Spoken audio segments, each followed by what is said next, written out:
Hola y bienvenidos a las principales noticias de la semana. El líder norcoreano Kim Jong-un advirtió que su país no va a titubear en lanzar un ataque nuclear si es provocado con armas nucleares. Los comentarios de Kim se dieron tras un encuentro la semana pasada entre Corea del Sur y Estados Unidos en Washington, donde discutieron la disuasión nuclear en caso de un conflicto con el norte. Corea del Norte no dudará en lanzar un ataque nuclear si es provocado con armas nucleares. Eso afirmó su líder Kim Jong-un, citado el jueves por la prensa estatal durante una visita a la oficina de misiles, pocos días después de un encuentro entre Corea del Sur y Estados Unidos, en el que ambos países discutieron la disuasión nuclear en caso de un conflicto con el norte. La agenda de esa reunión incluyó la planificación nuclear y estratégica, y los aliados reafirmaron que cualquier ataque nuclear de Pyongyang contra Washington y Seúl resultaría en el fin del régimen norcoreano. Estados Unidos, Corea del Sur y Japón respondieron a las últimas declaraciones de Kim con un comunicado, en el que urgieron al norte a dejar de realizar provocaciones y aceptar el llamado a participar en un diálogo sustantivo sin condiciones. Los tres países han intensificado la cooperación militar de cara a la ola de pruebas nucleares realizadas este año por Pyongyang, y el martes activaron un sistema para compartir información en tiempo real del lanzamiento de misiles norcoreanos. Corea del Norte lanzó el lunes su misil balístico más potente, el Hwasong-18, y lo calificó como una contramedida de advertencia frente a lo que llamó actos de amenaza militar de Washington y sus aliados. Y en el fútbol, la justicia europea infligió este jueves un revés muy grande a la UEFA al estimar que sus reglas del 2021 en contra de la Superliga, el proyecto competidor de la actual Liga de Campeones, son contrarias a derecho, una decisión que parece hoy reabrir la batalla sobre el futuro del fútbol europeo. Un veredicto que parece reabrir la batalla sobre el futuro del fútbol. La justicia europea determinó el jueves que las normas de la UEFA y la FIFA aplicadas en 2021 en contra de la Superliga, el proyecto competidor de la actual Liga de Campeones, son contrarias a derecho. Las disposiciones supeditan a su autorización previa a cualquier proyecto de nueva competición de fútbol de clubes y prohíben a las instituciones y a los jugadores participar en la misma so pena de sanciones. El artículo 102 TFUE debe interpretarse en el sentido de que constituye un abuso de posición dominante. El tribunal con sede en Luxemburgo consideró que los poderes de esas dos organizaciones no han ido acompañados de criterios que permitan garantizar su carácter transparente, objetivo, no discriminatorio y proporcionado. No obstante, aclaró que ello no significa que el proyecto de la Superliga deba ser necesariamente autorizado, subrayando que se pronuncia de forma general sobre las reglas de la FIFA y la UEFA y no sobre ese proyecto específico. El jefe de A22, la sociedad promotora de la Superliga, aseguró que el monopolio de la UEFA ha terminado y anunció la idea de un nuevo proyecto de competición de 64 clubes en categoría masculina y 32 en la femenina, sin dar nombres concretos de los equipos. Real Madrid y Barcelona, los grandes clubes que continúan defendiendo el proyecto de una competición alternativa, recibieron con gran satisfacción la noticia. Desde hoy, los clubes serán los dueños de su destino. Los clubes vemos plenamente reconocido nuestro derecho a proponer e impulsar las competiciones europeas que modernicen nuestro deporte y atraigan a los aficionados de todo el mundo. Creemos que ha llegado el momento en que los clubes, y con más motivo aquellos que son propiedad de sus socios y socias, como es el caso del Fútbol Club Barcelona, tengan un mayor control sobre su destino, tengan un mayor control sobre su futuro, tengan un mayor control sobre su propia sostenibilidad. Desde la UEFA la lectura es diferente y se minimizó el alcance de esta sentencia, subrayando que se refiere a un aspecto técnico que ya había reconocido y corregido en junio de 2022 con nuevas reglas. La economía cubana se va a contraer hasta un 2% en el 2023, según estimaciones del gobierno cubano el miércoles. Otra señal del deterioro económico en el país desde la pandemia del coronavirus. La economía de Cuba experimentará una contracción del 2% en 2023, según informó el miércoles el gobierno de la isla en otra señal del deterioro económico. Es posible que tengamos este año una contracción del Producto Interno Bruto a precios constantes, que estamos estimando pudiera moverse en el entorno entre un 1 y un 2%. El funcionario también adelantó una inflación del 30% en 2023. Todo esto en medio de un fuerte incremento del precio del dólar en el mercado negro, que rige la economía en la calle. El gobierno anunció que un grupo de trabajo encabezado por el Banco Central determinará cuál debe ser la tasa de cambio con respecto al dólar. Lunes, martes, miércoles, jueves y viernes trabajo como profesor de educación física y el sábado y el domingo trabajo como custodia. Y además tengo mi retiro porque ya soy retirada reincorporada y no me da. Cuba, con una economía de planificación centralizada y fuerte predominio de la empresa estatal, enfrenta una crisis sin precedentes en 3 décadas, por los efectos de la pandemia y el recrudecimiento de las sanciones de Estados Unidos. La caída del peso cubano se disparó tras una reforma monetaria de 2021, que no ha tenido los resultados esperados. Se puede decir que el salario del cubano no da. Por mucho que se quiera administrar, que se quiera planificar, no da el salario del cubano. Las MIPYME, los precios son demasiado excesivos. El gobierno explicó que la caída de la economía este año estuvo marcada por la disminución en la producción agropecuaria y la manufactura, así como por la emigración de mano de obra.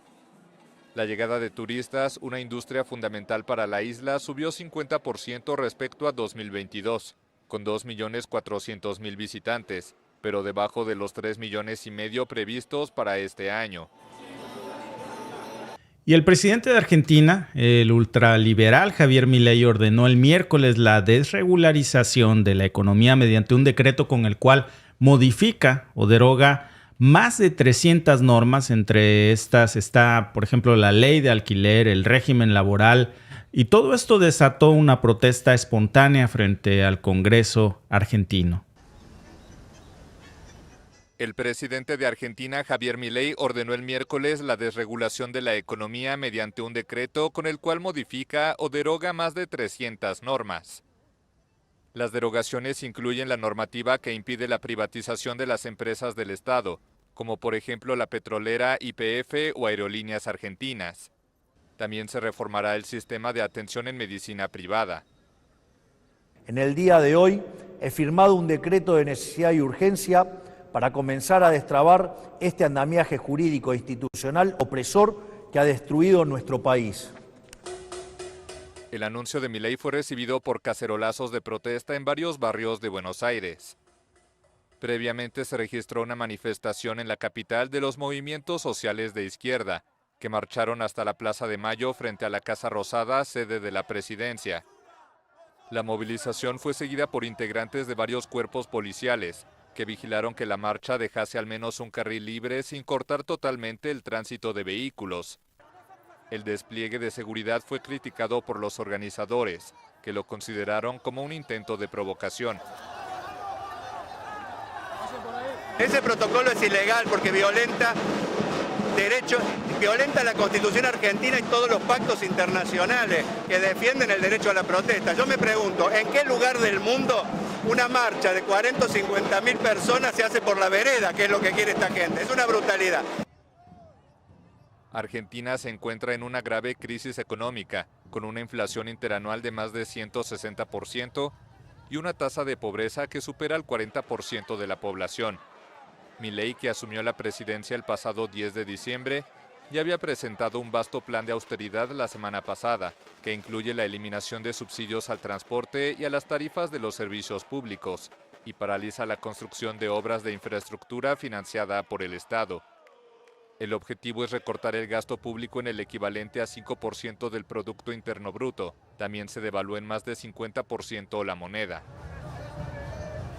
Estados Unidos acaba de liberar al colombiano Alex Saab, presunto testaferro del mandatario venezolano Nicolás Maduro, a cambio de 10 estadounidenses presos en Venezuela.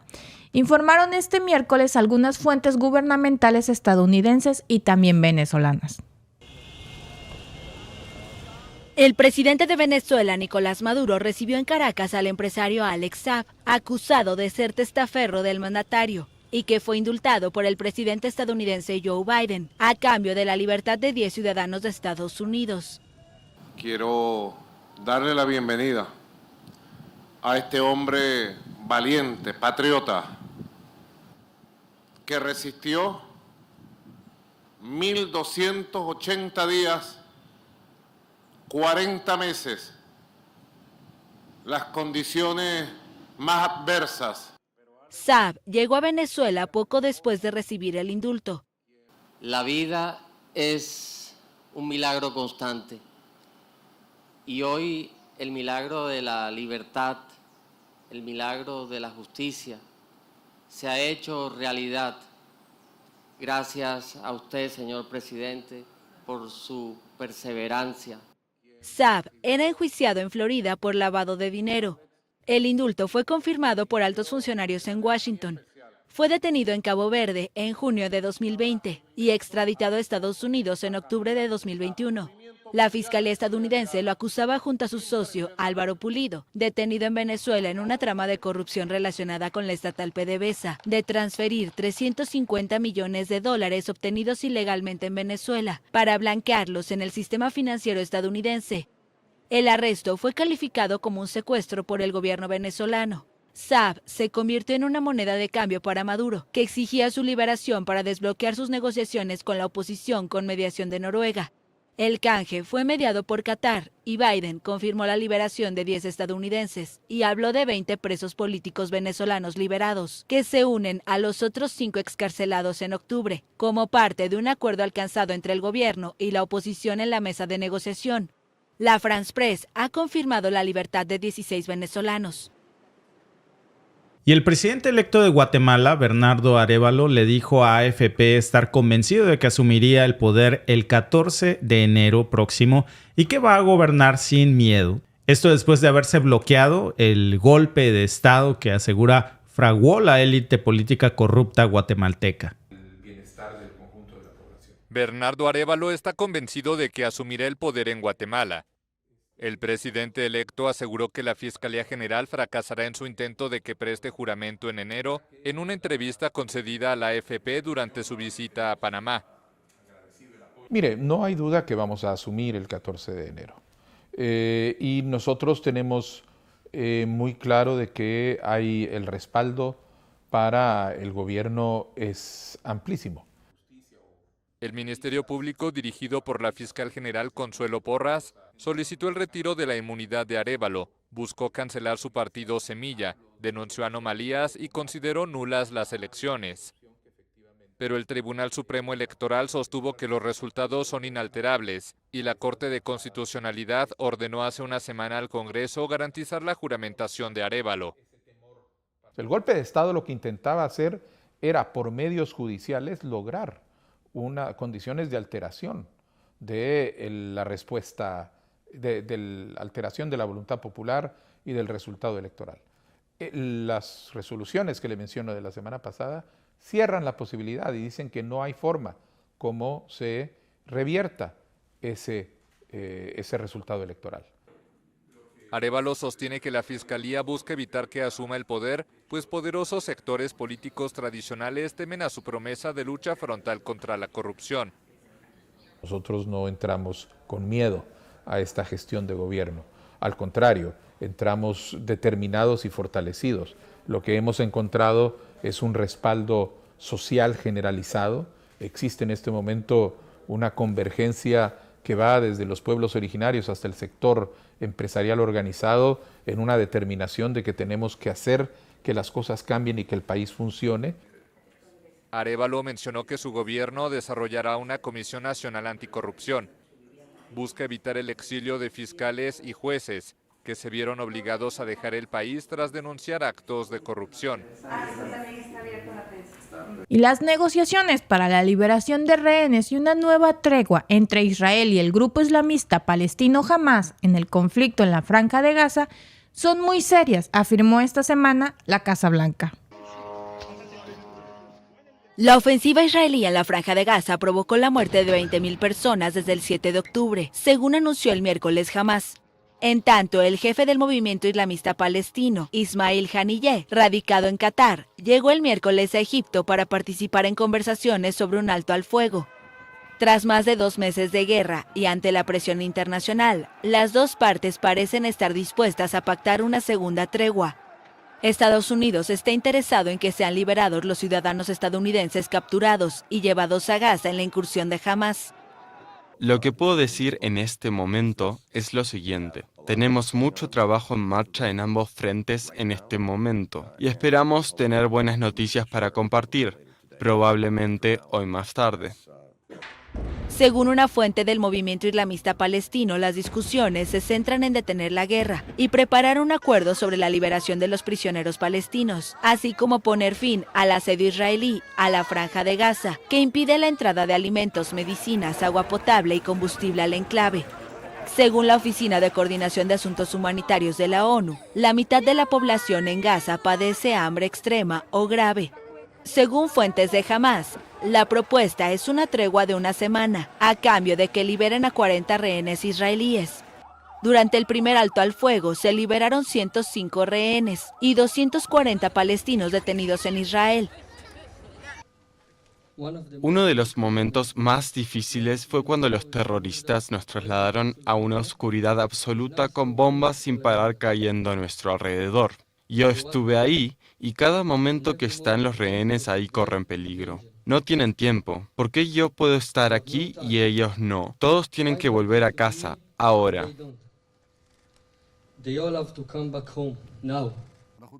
El primer ministro israelí, Benjamin Netanyahu, afirmó que seguirá la ofensiva. Quien piense que nos detendremos está alejado de la realidad. No detendremos los combates hasta que se logren todos los objetivos que nos hemos fijado. La eliminación de Hamás, la liberación de nuestros rehenes y la eliminación de la amenaza de Gaza. Tras la incursión de Hamás el 7 de octubre a territorio israelí, en el que murieron unas 1.140 personas, según un recuento de la France Press basado en cifras oficiales, el gobierno de Israel prometió destruir a Hamás. Unas 250 personas fueron tomadas además como rehenes, e Israel afirma que unas 129 siguen secuestradas en Gaza. Por su parte, el Consejo de Seguridad de la ONU postergó nuevamente la votación sobre una resolución de alto al fuego en la guerra entre Israel y el grupo Hamás. Ahora será votada el jueves. Y después de años de negociaciones y una noche frenética, los eurodiputados y los representantes de los Estados miembros de la Unión Europea acordaron este miércoles una amplia reforma del sistema migratorio europeo que prevén un mecanismo de solidaridad obligatoria y controles también mucho más estrictos. Eurodiputados y los representantes de los Estados miembros de la Unión Europea acordaron el miércoles una amplia reforma del sistema migratorio europeo. El acuerdo aún deberá ser aprobado formalmente por el Congreso y el Parlamento Europeo. La idea es que se apruebe definitivamente antes de las elecciones europeas de junio de 2024. La reforma prevé centros cerrados cerca de las fronteras exteriores para expulsar a los migrantes que no tengan derecho a asilo. Ello se aplicará a provenientes de países en que la tasa de reconocimiento del estatus de refugiado sea inferior al 20%. Se conserva la regla en la que el país de entrada de un solicitante de asilo es el responsable de su expediente. A Grecia, Italia y España, a donde llegan miles de migrantes, los demás países deberán contribuir a aliviar esa presión, ya sea recibiendo a algunos solicitantes de asilo o aportando apoyo financiero. España, Grecia e Italia celebraron el texto. Y en esta presidencia hemos dado pasos decisivos en ese ámbito. Por ejemplo, el que hemos conocido hoy de cerrar un acuerdo fundamental para España también, por nuestra condición geográfica, nuestra situación geográfica, que es el Pacto sobre la Migración y Asilo, que nos va a permitir algo muy importante, y es mejorar la gestión de nuestras fronteras, conducir de forma más humana y coordinada los flujos migratorios. En tanto, 15 ONGs, entre ellas Sea-Watch y SOS Humanity, implicadas en el rescate de migrantes en el Mediterráneo, advirtieron que este acuerdo representa un fracaso histórico y un homenaje a los partidos de la derecha europea. Ahora somos conscientes de que no existe una solución perfecta, no es un paquete perfecto sobre la mesa, y no analiza las soluciones a todos los problemas complejos. Pero lo que tenemos sobre la mesa es mucho mejor para todos nosotros que lo que teníamos previamente. Hasta noviembre de este año, la agencia Frontex reportó un incremento migratorio del 17%. Y los sobrevivientes del terremoto en China, en el que murieron más de 134 personas, según el último recuento, se estaban resguardando este miércoles en tiendas de campaña mientras una ola de frío está azotando el norte del país. El terremoto ocurrió la noche del lunes pasado, justo antes de la medianoche, a unos 1.300 kilómetros al sureste de Pekín. El frío glacial amenaza a los sobrevivientes del terremoto en China. Guarecidos en tiendas de campaña, enfrentan la ola de frío que azota el norte del país luego del terremoto que los obligó a dejar sus casas la noche del lunes y que ya cobra más de 130 víctimas en las provincias de Gansu y Qinghai. Se prevé que las temperaturas en Jigishan desciendan hasta menos 17 grados Celsius el miércoles. Hace más calor cuando sale el sol, pero hace frío cuando no hay sol. Ahora tenemos una tienda de campaña y mientras ellos puedan asentarse está bien.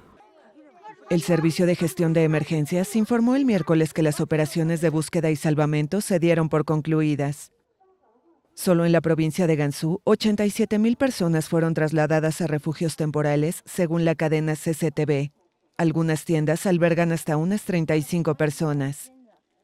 No podemos hacer nada. No podemos volver a nuestra casa ahora. Anoche no teníamos otro lugar para dormir que un coche. La superficie del coche estaba completamente cubierta de hielo. No había calefacción en absoluto. Según los medios estatales chinos, 2.500 tiendas de campaña, 20,000 abrigos y 5,000 camas plegables fueron enviadas a la provincia de Gansu. Ahora lo que necesitamos es comida y bebida, y luego simplemente asegurarnos de que los ancianos estén asentados. El terremoto de magnitud 6,2, que también dejó cerca de 1,000 heridos, según la agencia estatal de noticias Xinhua, es el más mortífero desde 2014. Las autoridades chinas advirtieron que en los próximos días podrían producirse más sismos de magnitud superior a 5. Y el presidente ruso Vladimir Putin pidió el miércoles una severa respuesta contra las entidades extranjeras que buscan, según dijo, desestabilizar a Rusia al ayudar a Ucrania. Una respuesta severa. Eso pidió el miércoles el presidente de Rusia, Vladimir Putin, contra las entidades extranjeras que, según él, buscan desestabilizar a Rusia al ayudar a Ucrania. El mandatario grabó un mensaje de video con motivo del Día de los Agentes de Seguridad Pública. El régimen de Kiev, con apoyo directo de servicios especiales extranjeros, ha tomado el camino de los métodos terroristas, prácticamente del terrorismo de Estado. Son actos de sabotaje contra lugares civiles, infraestructuras de transporte y energía, ataques contra ciudadanos civiles y representantes de las autoridades. Rusia ha registrado varios actos de sabotaje contra los ferrocarriles y ataques con drones atribuidos a Kiev desde que Moscú lanzó su ofensiva contra Ucrania en febrero de 2022. Es necesario poner fin de manera severa a los intentos de los servicios especiales extranjeros de desestabilizar la situación política y social en Rusia, socavar la paz civil y la armonía interétnica, interferir en nuestros asuntos internos y violar el derecho soberano e inviolable del pueblo de Rusia a determinar su propio futuro. Putin destacó que los servicios de seguridad no tienen una misión fácil, pero que cuentan con todo el potencial necesario y todas las posibilidades de garantizar la seguridad del Estado, la sociedad y los ciudadanos.